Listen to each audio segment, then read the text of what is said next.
सुस्वागतम, वेलकम आप सभी साथियों का हमारे YouTube चैनल पर। साथियों, आज के इस छोटे से वीडियो के माध्यम से हम जानेंगे दिव्यांग यानी कि PH जो हमारे पर्सन विद डिसेबिलिटीज दिव्यांग भाई बहन है वो, और RS जो वैकेंसी है, जो बढ़ती है RS की, राजस्थान प्रशासनिक अधिकारी की, उनके बारे में हम बात करेंगे, उनका रिलेशन की बात करेंगे, अर्थात दिव्यांग और RS के बीच कितना कंपैरिजन, अर्थात इनमें कैसे क्या है, ये जानकारी हम इस वीडियो में लेंगे, है ना। तो आइए इस वीडियो को शुरू करते हैं और छोटी सी जानकारी ले लेते हैं कि देखिए साथियों, दिव्यांगों के लिए अगर हम बात करें तो बहुत कम, वैसे राजस्थान में तो ऐसा नहीं होता है, राजस्थान में तो बिल्कुल नहीं होता है, लेकिन सेंट्रल गवर्नमेंट में कुछ वैकेंसियाँ निकलती हैं जो विशेष होती है, अर्थात स्पेशल दिव्यांगजनों के लिए ही निकलती है, उसमें केवल दिव्यांगजन ही अप्लाई कर सकते हैं, ठीक है ना।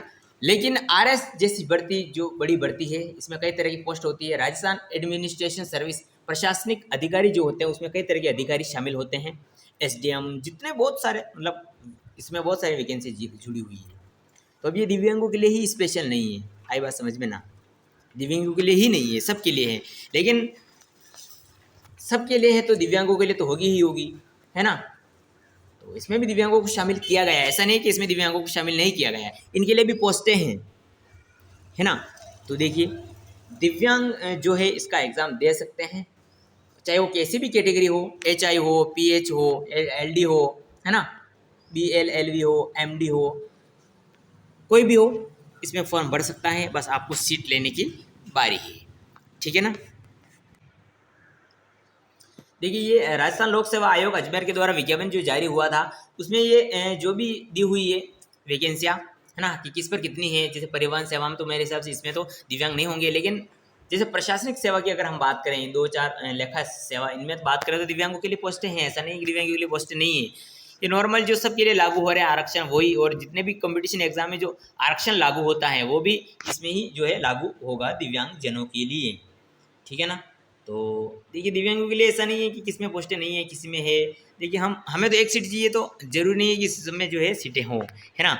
अगर हम बात करें PHH की, तो देखिए इसमें अगर हम बात करें LDCP में, तो इसमें भी जैसे सीटें नहीं है, इसमें है, इसमें तो मतलब ऐसा नहीं है कि सब में सीटें हैं, और ऐसा नहीं है कि किसी में भी बिल्कुल सीटें नहीं हैं, कई में सीटें हैं और कई में सीटें नहीं हैं, है ना। LD की अगर मैं बात करूँ, जहाँ तक कई में सीटें हैं और कई में बिल्कुल भी 0 सीट है दिव्यांगों के लिए। तो सेम वही 400 रुपये फीस है, इसमें पैटर्न वही रहेगा, एग्ज़ाम वही है, ठीक है। साक्षात्कार भी होनी है, मेंस भी होगा, ये नॉर्मल जानकारी है, तो सबके लिए रहेगी। लेकिन बात आती है कि पोस्टें की अगर हम बात करें तो सब में नहीं है, और ऐसा भी नहीं है कि किसी में नहीं है, किसी में है। अगर जैसे परिवहन अगर हम बात करते हैं, इसमें परिवहन में तो दिव्यांगों का मतलब बहुत कम कॉमन सेंस की बात है, बहुत कम रहता है। पुलिस सेवा में दिव्यांगों को लेते नहीं है, तो इनमें 0 सीटें दिव्यांगों के लिए आरक्षित है। पुलिस में जो है, ये जो है पुलिस सेवा में जो है दिव्यांगों को बिल्कुल भी नहीं लेते हैं, इसीलिए मतलब आप घबराए नहीं कि यार इसमें कैसे क्या है। पुलिस सेवा में जो दिव्यांगों को वैसे भी नहीं लेते, तो ठीक है, इसमें नहीं है सीटें। लेकिन इसमें जैसे कई ऐसे हैं, जैसे बीमा सेवा है, इनमें भी है सीटें, है ना। प्रशासनिक सेवा है, देवस्थान सेवा है, ग्रामीण ग्रामीण ये मतलब श्रमण, बाल विकास सेवा, इनमें जो मतलब दिव्यांगों के लिए सीटें आरक्षित हैं, उनके लिए हैं, बस आपको तो एक सीट के लिए चाहिए, ठीक है ना। तो आप जो है इस विज्ञापन को यहाँ पर देखिएगा, अगर हम बात करें तो किसमें कितनी है, और वैसे में स्पेशल वीडियो के माध्यम से बता दूंगा कि जो RS है ना, अगर मैं इसको सीधी अगर तौर पर बात करूँ, तो जो RS है, वैकेंसी है RS राजस्थान प्रशासनिक अधिकारी की, जो मतलब इसमें वैकेंसियाँ हैं टोटल की मिला के अगर हम बात करें, तो राज्य सेवाएं अलग होती हैं और अधीनस्थ सेवाएं अलग होती है, ठीक है ना। या देख लीजिएगा कहीं पर भी कि राज्य सेवाएं में कौन कौन से क्या काम होता है और अधीनस्थ सेवाएं में क्या काम होता है, ठीक है ना। तो राज्य सेवा में 424 पद है और अधीनस्थ सेवा में 481 पद है। इसमें वापस से जो पद हैं राज्य सेवाएं में टोटल मिलाकर जो 21 पोस्टें हैं, और 21 पोस्टें नहीं, 21 प्रकार की पोस्टें हैं, है ना, 21 प्रकार की नौकरियां हैं, ठीक है ना। बात समझ में आ रही ना आपको, है ना। और अधीनस्थ सेवा में 22 प्रकार की है, तो टोटल मिलाकर कितने प्रकार की हो गई, 21 और 22, 21 और 22 हो गई, 3 3 4 यानी 43 प्रकार की वैकेंसी है। तो 43 में से इतनी मतलब 43 प्रकार की ये नौकरियाँ जो है, इनमें कितनी ऐसी नौकरियां हैं जो दिव्यांगों के लिए हैं और कितनी ऐसी नहीं है, ये अगर आपको चाहिए तो मैं अगले वीडियो में बात कर दूंगा। अगर आपको चाहिए तो कमेंट बॉक्स में जरूर लिखिए कि हाँ, ये जो 44 प्रकार की आरएस में भी तरह तरह की नौकरियां होती है। ऐसा नहीं कि आरएस एक स्पेशल नौकरी है, स्पेशल नौकरी नहीं है। जैसे टीचर से लेवल फर्स्ट की तो वो स्पेशल टीचर लेवल फर्स्ट है, स्पेशल है वो पोस्ट। लेकिन आरएस की स्पेशल पोस्ट कोई नहीं होती, कोई आरएस की कोई चीज़ नहीं होती। प्रशासनिक अधिकारी यानी उसमें कई तरह के प्रशासन के अधिकारी आ जाते हैं, समाज कल्याण विभाग वाले जो लोग होते हैं, जो काम करते हैं, है ना।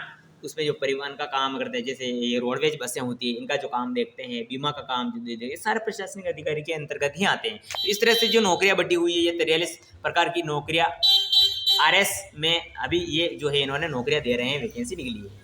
तो कई ऐसी नौकरियां हैं 43 में से जिनमें दिव्यांगों के लिए सीटें हैं, और कई ऐसी नौकरियां हैं इन आरएस में 43 में से जिनमें सरकारी मतलब दिव्यांगों के लिए सीटें नहीं है। तो कितने में है और कितने में नहीं है, ये मैं अगर आपको चाहिए तो डिटेल्स वाइज अगला वीडियो बना दूंगा। अगर आपको चाहिए तो कमेंट बॉक्स में जरूर लिखिए, ठीक है ना। तो दिव्यांग लोग फॉर्म भर सकते हैं, अच्छी तरह से भर सकते हैं, बढ़िया भर सकते हैं, कोई प्रॉब्लम वाली बात नहीं है। फीस ये सब कुछ है, और बस आपको ये जानकारी रखनी है कि कितने में कौन सी सीटें हैं और किस पोस्ट में एलडी की किसमें कितनी सीटें हैं, किस पोस्ट में कितनी सीटें हैं, किस पोस्ट में कितनी पोस्टें हैं, ये आपको ध्यान रखना है। तो ये मैं वीडियो के माध्यम से प्रोवाइड करवा दूंगा, ठीक है ना साथियों।